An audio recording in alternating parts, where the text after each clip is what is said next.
A federal judge looked at a man sitting across from her and said, "You used his love for his daughter as the instrument of your theft." 14 years. Federal prison. That man had been living in my house. Let me tell you how I got him there. Dad, you're not capable of living alone anymore. We're doing this because we love you. That's what my daughter said to me, standing in my own kitchen, in the house I built with my own hands. Her boyfriend in the doorway like he'd already measured the place for furniture. I didn't say a word because in 39 years of construction, I learned one thing that never left me. The most dangerous damage always hides behind something that looks solid.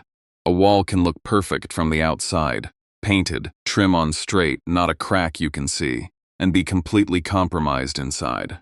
Rot in the framing, moisture behind the drywall. A foundation that shifted 2 inches 6 months ago and nobody noticed until the doors stopped closing. I looked at my daughter. I looked at the man standing behind her, and I said, "All right, sweetheart. Whatever you think is best." They thought that was the end of it, but before that courtroom, before the arrest, before the 11 days that changed everything, there was one phone call. An 84-year-old former county sheriff calling from his son's back porch at 11:47 on a Tuesday night, voice low, careful, like a man who had been carrying something heavy for a long time and had finally decided he was not going to carry it into the next world. "My name is Raymond Calloway. I'm 68 years old. I built my house with my own hands, raised my daughters in it, and nearly lost everything inside it. Not to a stranger. To the people I loved most. Stay with me until the end. And drop your city in the comments right now.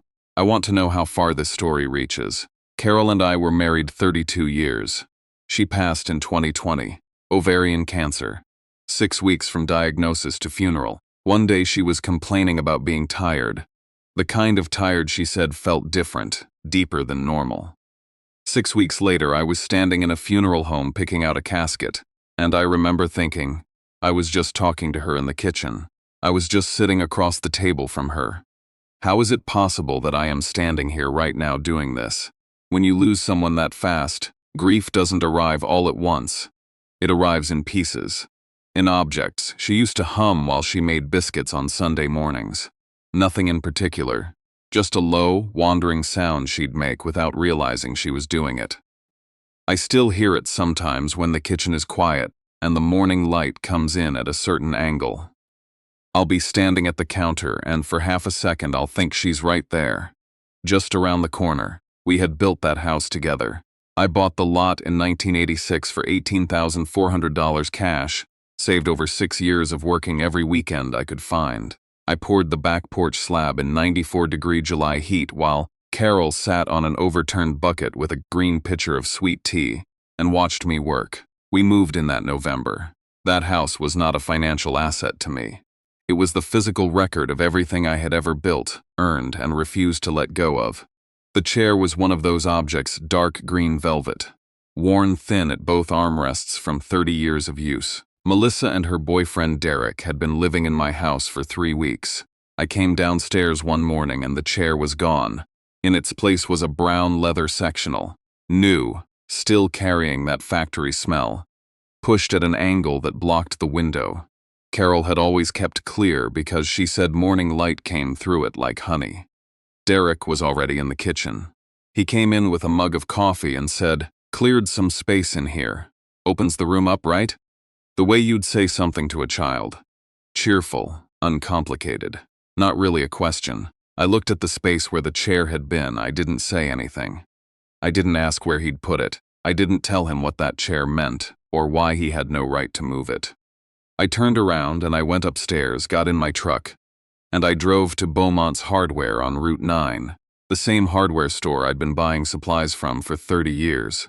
I walked past the lumber section, past the tool aisle, back to the school and office supplies, and I bought a black and white composition notebook, 49 cents, sewn binding. The kind that doesn't fall apart. I brought it home, sat on the edge of my bed, and I wrote the date in one sentence. Carol's chair is gone.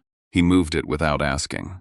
Then I opened the cedar chest at the foot of my bed, a chest I'd built myself in 1993, with a false bottom I'd added on a quiet Sunday afternoon because I'm a carpenter. And hidden spaces are a habit. and I put the notebook underneath. I didn't confront him. I didn't let anything show on my face.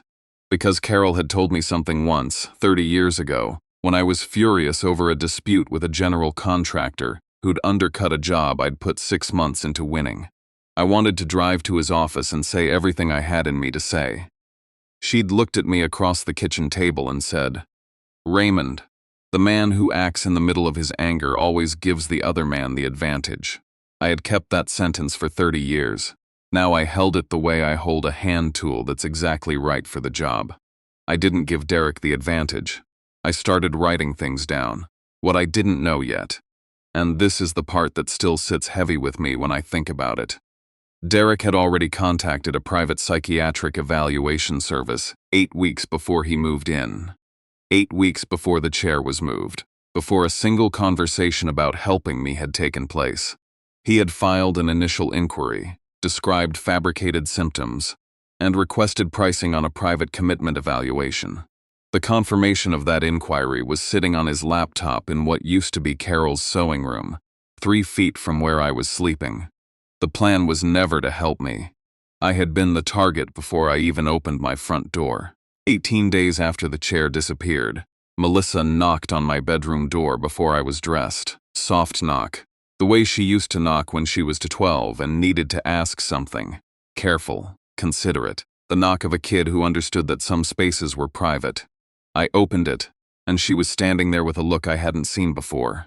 Arranged, practiced, like she'd rehearsed what she wanted her face to do and was concentrating on keeping it that way. "Dad," she said, "Derek really needs a proper workspace. Your room has the best light and the most space. The guest room is honestly really comfortable. You probably wouldn't even notice the difference. You have to understand what Melissa was to me. She was Carol's best quality and mine combined.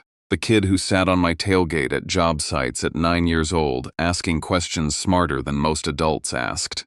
When Carol got sick, Melissa flew in without being asked, sat through every chemo appointment, handled the hospice paperwork when I couldn't think straight.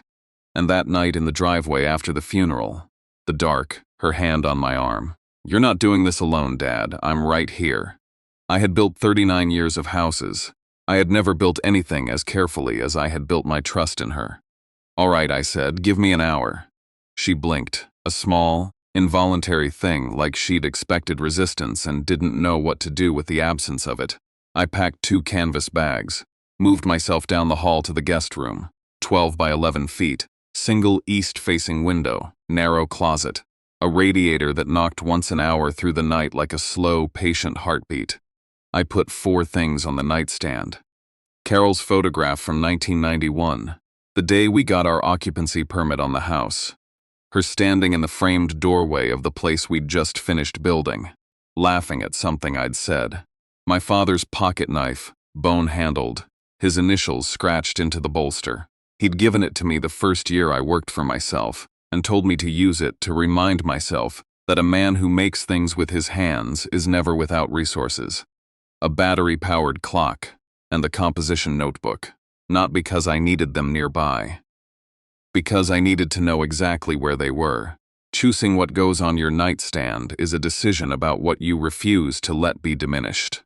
The light in that room was better than I expected, low and gold by 7:15, coming in at an angle that reminded me of the studio I'd always said I'd build for Carol someday. I got into the habit of sitting in the small wooden chair by the window before the house woke up, reading, thinking, going over what I'd observed the day before, writing in the notebook. That hour became the clearest part of my day. The only part of my day that belonged entirely to me. I want to be precise about something. I was not defeated in that room. I was not a man who had given up or begun to disappear the way they needed me to. I was doing what I had always done on difficult jobs, slowing down, reading the situation, taking careful note of where the load was going. And what I was noting was this: Derek moved through my house the way I had seen certain foremen move through a job site they were planning to take over. Not like a guest, not like someone helping out. Like a man who was quietly calculating what would need to change, and in what order, and how long it would take before no one would question his authority to change it. The financial move came 6 weeks in, and I almost missed it. It had been slid under a stack of grocery store circulars on the kitchen table. Not hidden, buried, the way you bury something when you're not quite ready to have a conversation about it, but you also can't bring yourself to put it somewhere. No one will find it. Something made me look twice, heavy paper stock. Gray serif letterhead. I pulled it out and saw Atlanta law firm at the top, Whitmore, Crane and Associates, and a date 4 days earlier in the upper right corner. The body of the letter referenced a power of attorney review and amendment, and included a reference number I had never seen before. My name was in the second paragraph. So was Derek Holtz. I stood at that kitchen table for a long time. My hands were steady. I want to be clear about that. My hands did not shake, but something happened in my chest that I hadn't felt since the morning Carol's oncologist called with the scan results. That specific cold, that specific understanding that something has already changed, and the only question remaining is what you are going to do about it. I folded the letter back exactly as I'd found it, slid it back under the circulars, went upstairs, photographed it through the kitchen doorway with my phone's zoom lens, close enough to read every word. Then I went to the guest room and opened the composition notebook. That evening I called Bill Renfro, my attorney, who had handled the deed in Carol's will. He didn't answer, so I left a message. He called back early the next morning, before Derek was awake. I took the call outside, walking the back fence line in the frost, talking quietly, watching the house. "Raymond," he said, "if someone filed a power of attorney amendment with your name on it and you didn't authorize it, that's forgery.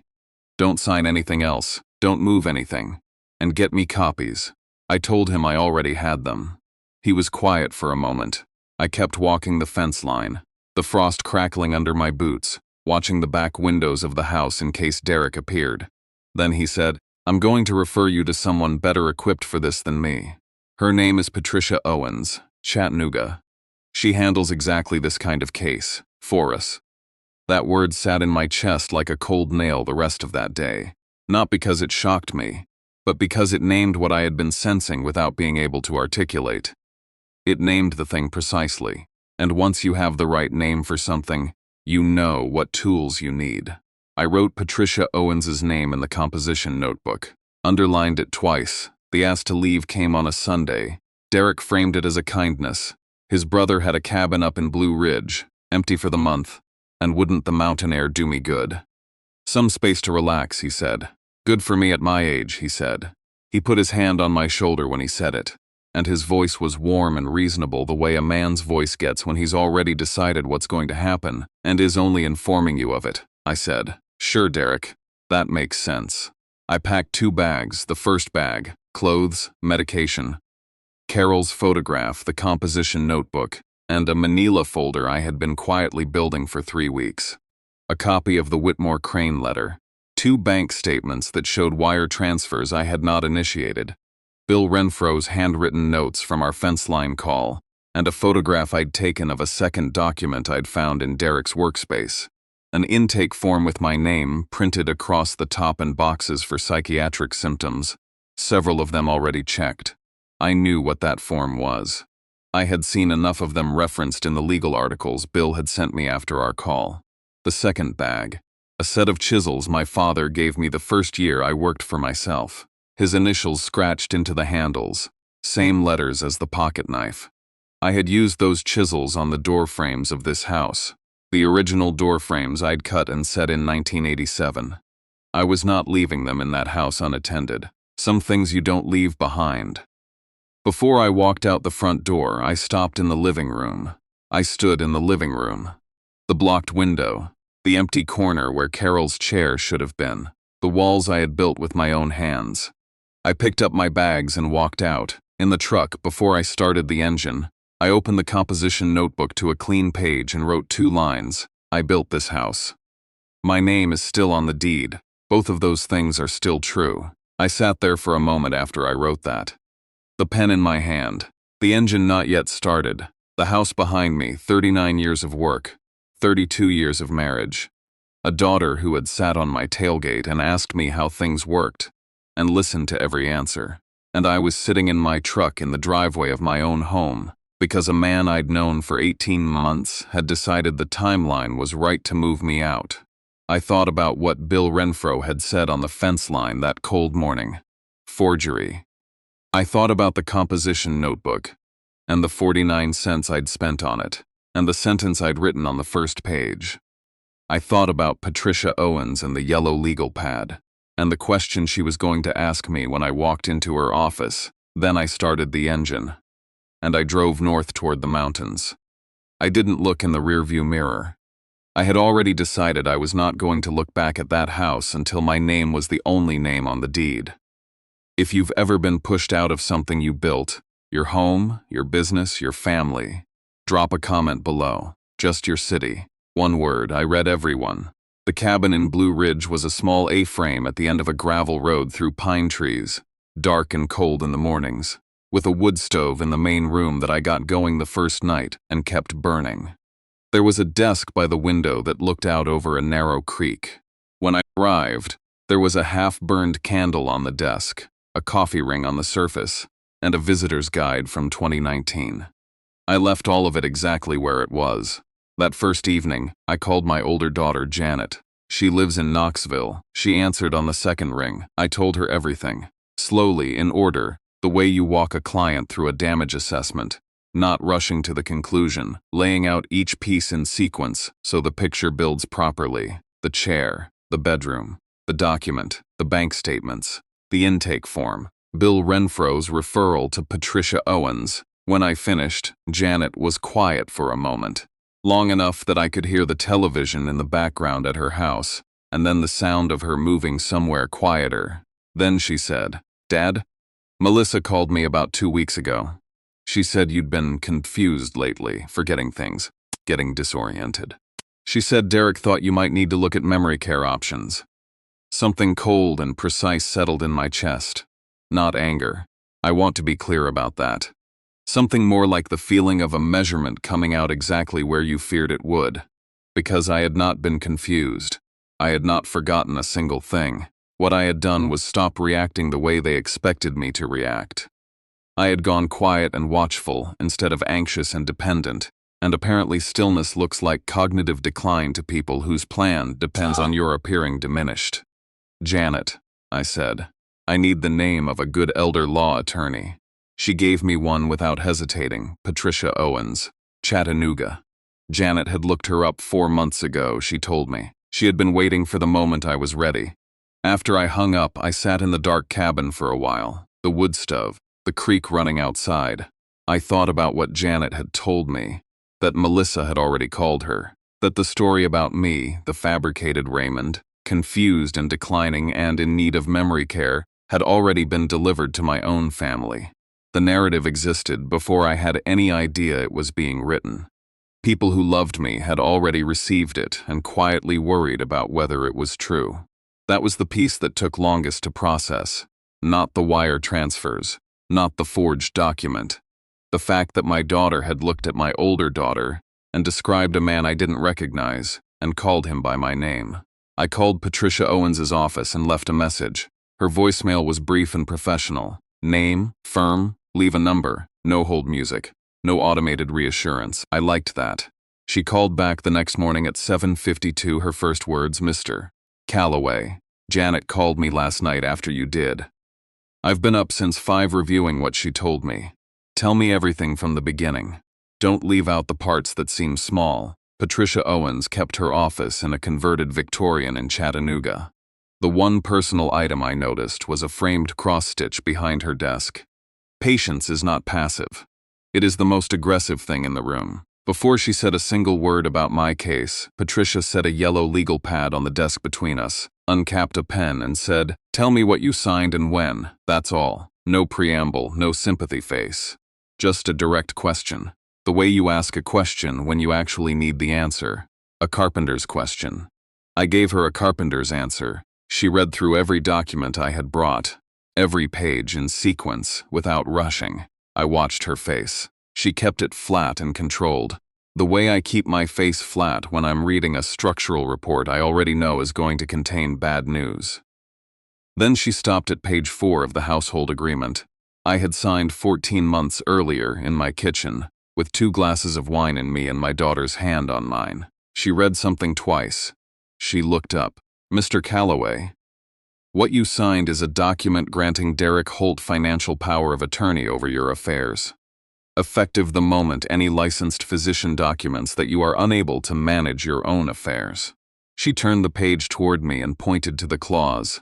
4th paragraph, 12 lines, subordinate language that I had not read carefully enough because Melissa had said it was just a household arrangement, and I had believed her. He didn't need a court. He didn't need a judge. He didn't need your permission after the fact. He needed one signature, from one doctor, and he had already begun building the paper trail to get it. I looked at my own signature at the bottom of the page. I had trusted the person sitting across from me. And with that one gesture, I had handed Derek Holt a key that unlocked everything. My accounts, my property, my freedom, the moment a single doctor signed a single form. This is what a foundation crack you missed during inspection feels like. That moment when you understand the damage runs deeper than you saw, and that everything built on top of it has been compromised from the start. The structure hasn't fallen yet, but the integrity is gone. And you are going to have to decide very carefully what to do next, because one wrong move and everything comes down. I said nothing. Patricia wasn't finished. She brought in a forensic accountant named Gerald Foss. The same gray cardigan to every meeting, a mechanical pencil tucked behind his ear, quiet in the way that careful men are quiet. He started with the bank records I'd provided and moved outward from there. On the 3rd day, Gerald found the wire transfer $67,000, moved from my money market account to a shell company called Clearwater Home Management Partners, LLC, registered in the state of Delaware. No physical address, no employees. One registered agent, Derek Holt. He had named the company after my street. Gerald slid the printout across the desk. I looked at the number, and then I looked at the name, and I understood something that the number alone hadn't told me. This was not the work of someone who was afraid of getting caught. A man afraid of getting caught chooses a name that means nothing, a random combination of words that can't be traced back to anything. Derek had named this company after the street where I lived. He had looked me in the face every morning at breakfast and built a financial instrument named after my home to drain my money into. That's not just greed. That's a particular kind of contempt. The kind that comes from being absolutely certain the other person will never figure it out. I set the printout down. "What else?" I said. Gerald said, "There's a psychiatric referral. An intake form submitted to a private evaluation service called Meridian Behavioral Assessment, filed 8 weeks before Melissa and Derek ever moved into my house.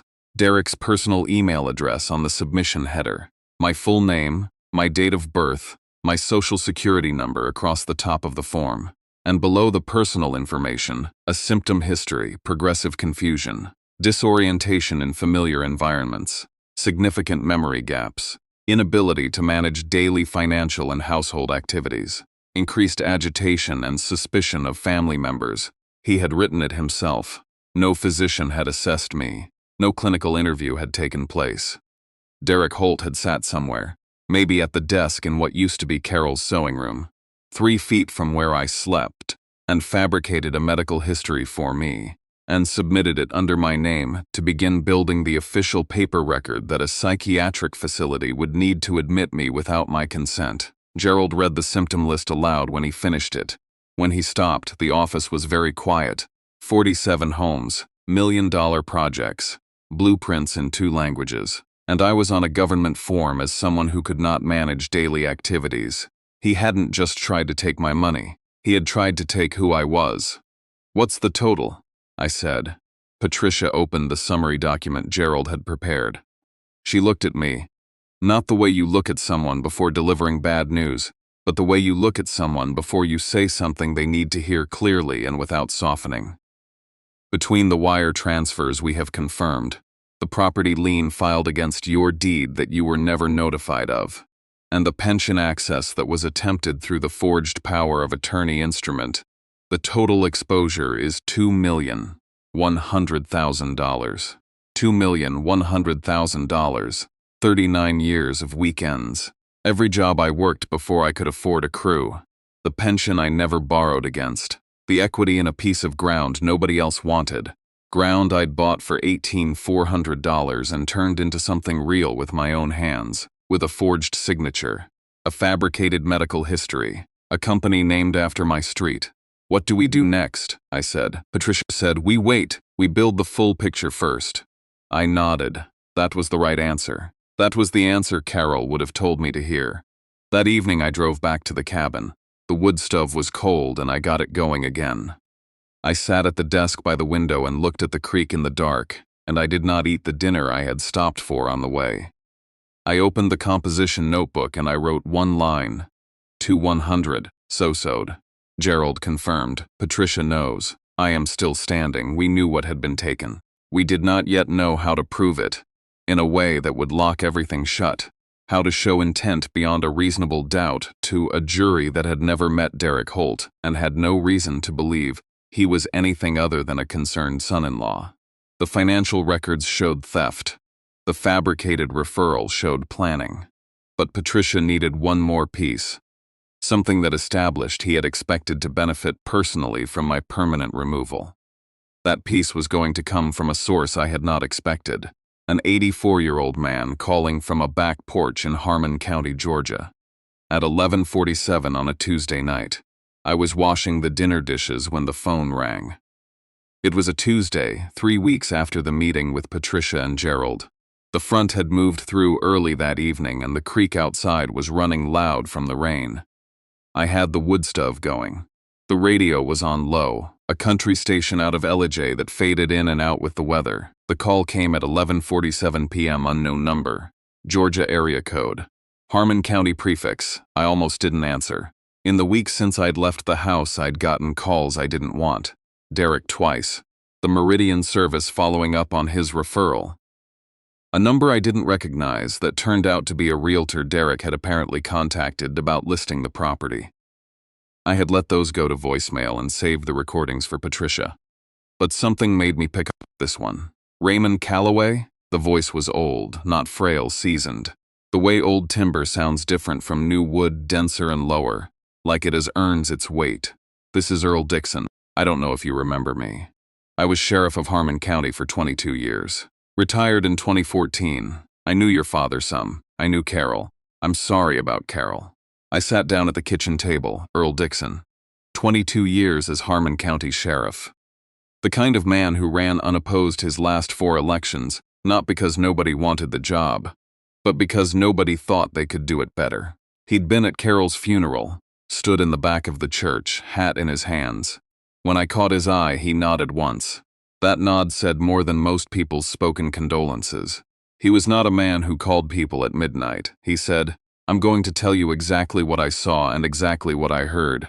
No coloring, no editorializing. You can do with it what you want. Go ahead, Earl, I said. He took a breath. About 6 weeks ago, my son Marcus, he runs an insurance office, the one in the old Brenham building on Route 9, had a client come in. Young man. Well-dressed. Wanted to inquire about a large whole-life policy. He named an older individual as the insured party. He named himself as the sole beneficiary. And he asked Marcus specifically about the processing timeline for a payout after what he called. Earl paused. A change in care status. I didn't move. Marcus thought it was standard elder care planning. Started pulling the paperwork together. The young man left a document on Marcus's desk by accident. A copy of something. He came back for it 20 minutes later, said he'd forgotten it. By then Marcus had read most of it.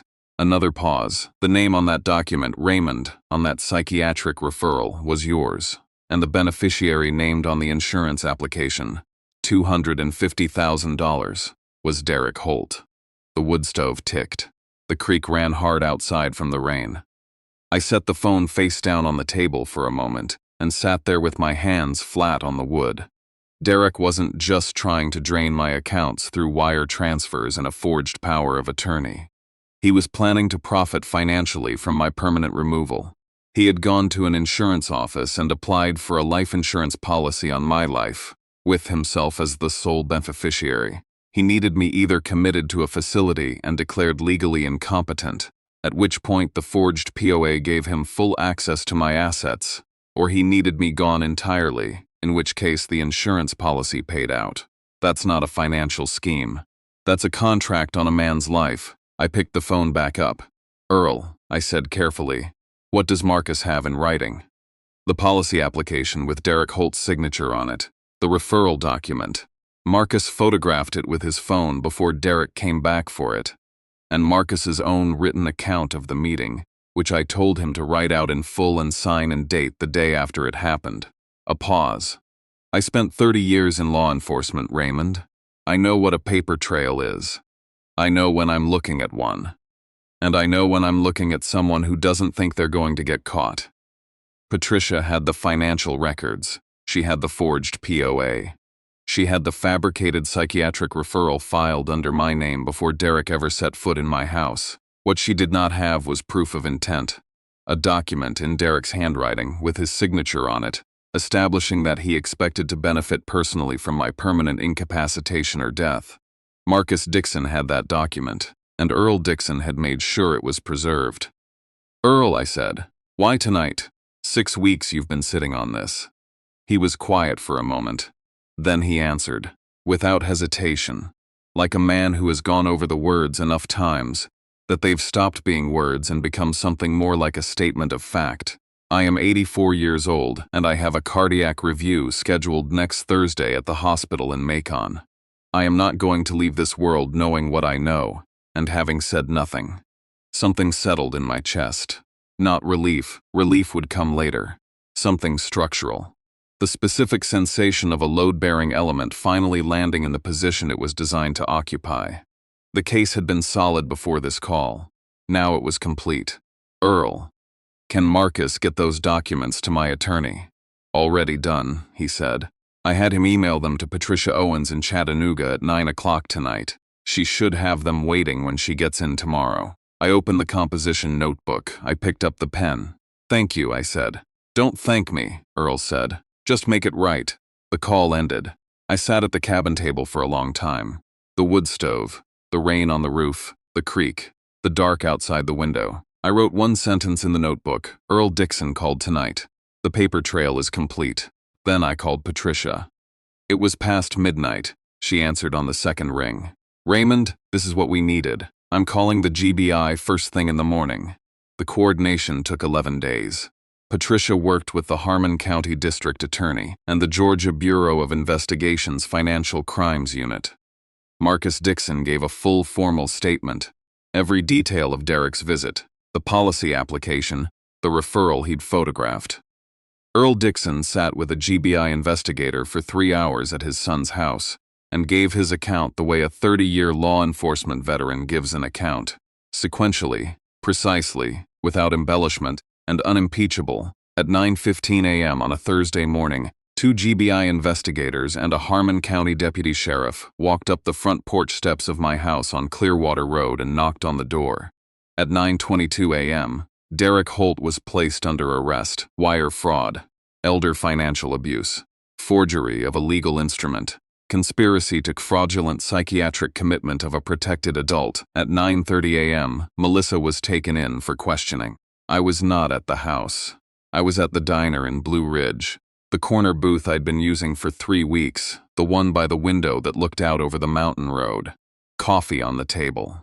Composition notebook open in front of me. I had been reading something I'd written in the first week at the cabin, trying to remember what it had felt like to still be in the house, to still not know what I was dealing with. Patricia's call came at 9:31. 2 sentences. It's done. Raymond. They have him. I set the phone down on the table. I looked out the window at the mountain road, and the tree line and the gray October sky. I sat with it for a moment, the weight of it, the strangeness of it, the fact that it was over, and that everything was going to be very complicated for a long time, and also that it was over. Then I slid the phone across the table to Janet. She had driven up from Knoxville the night before, and was sitting across from me, with her hands wrapped around a mug of tea. Watching my face, she read the screen. She set the phone down carefully, the deliberate way you set something down when your hands aren't quite steady. She didn't say anything. Neither did I. We just sat there in that corner booth while the mountain road went gray outside the window, and the coffee went cold between my hands.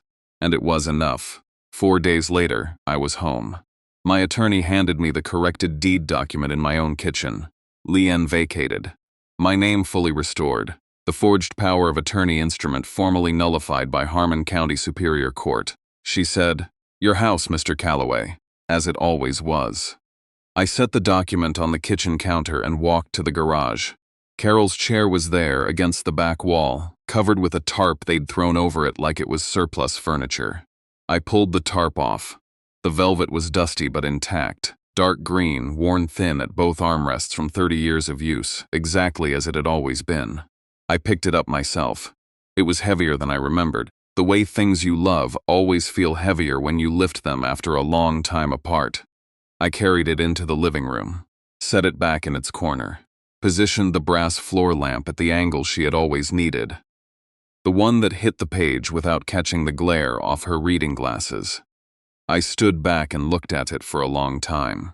The morning light was coming through the window. Carol had always kept clear. The window Derek had locked would block that sectional the first week. It was clear now. The light came through it exactly the way she said it did. Like honey. Then I went to the bedroom, opened the cedar chest, lifted the false bottom and took out the composition notebook, sat on the edge of the bed, and wrote 4 words, my name, my house. If you're still watching, the one person I haven't talked about yet is the one who mattered most, and she never set foot in that courtroom.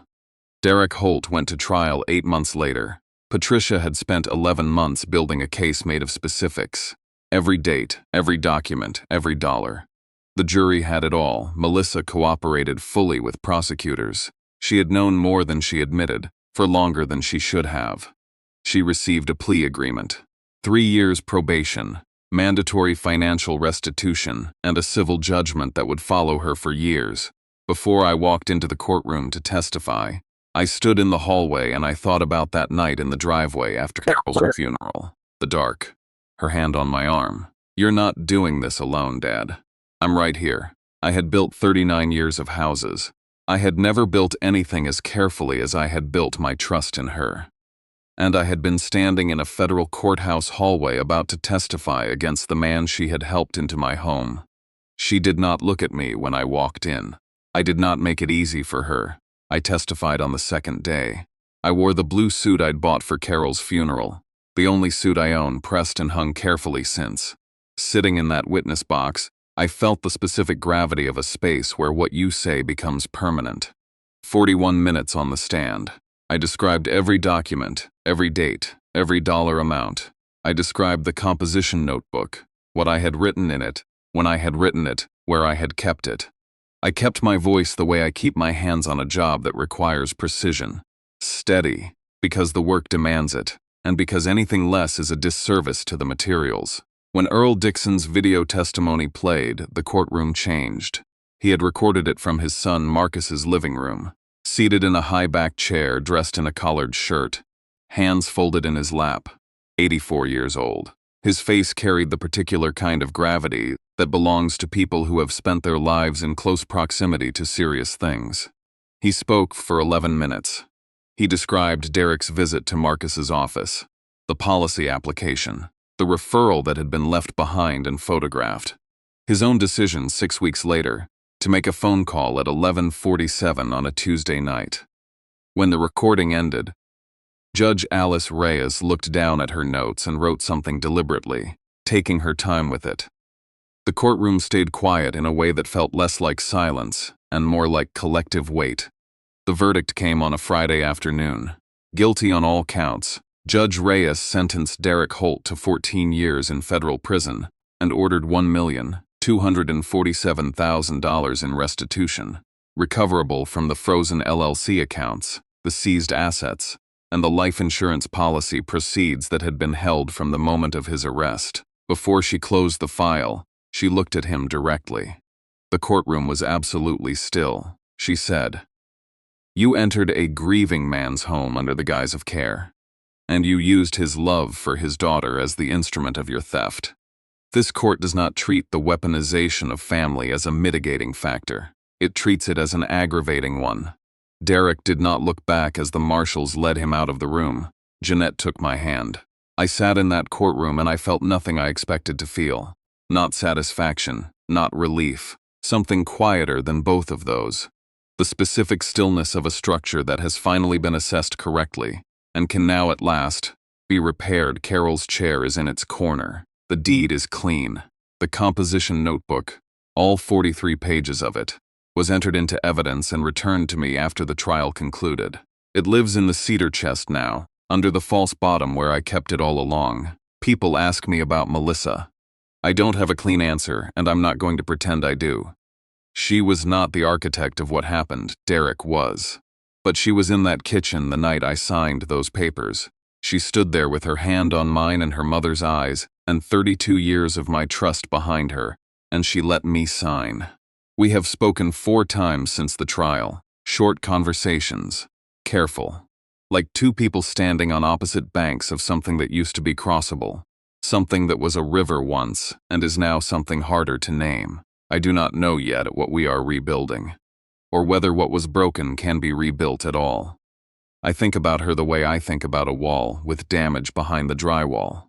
Before you touch it, you have to know how deep it goes, because if it goes to the framing, you're not repairing it, you're rebuilding. And I'm still deciding if the framing was ever sound. I think about the other version of this story sometimes.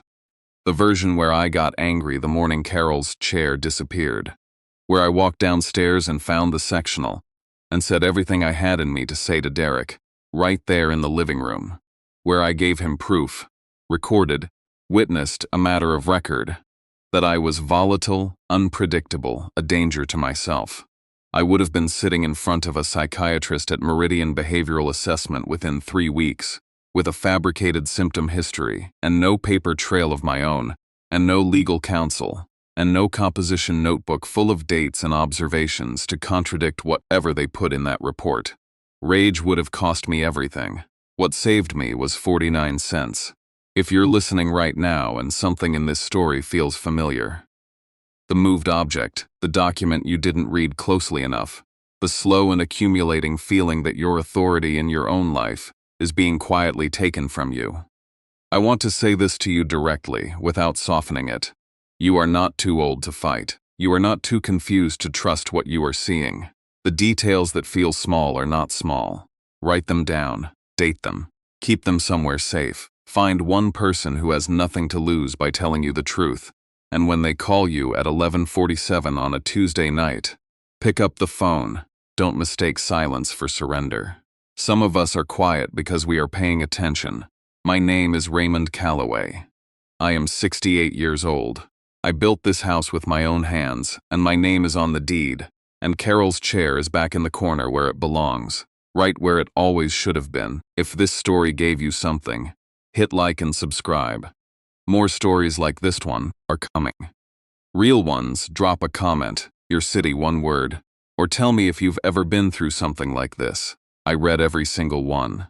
And if someone in your life needs to hear this right now, send it to them, no caption needed. They'll know why. Share.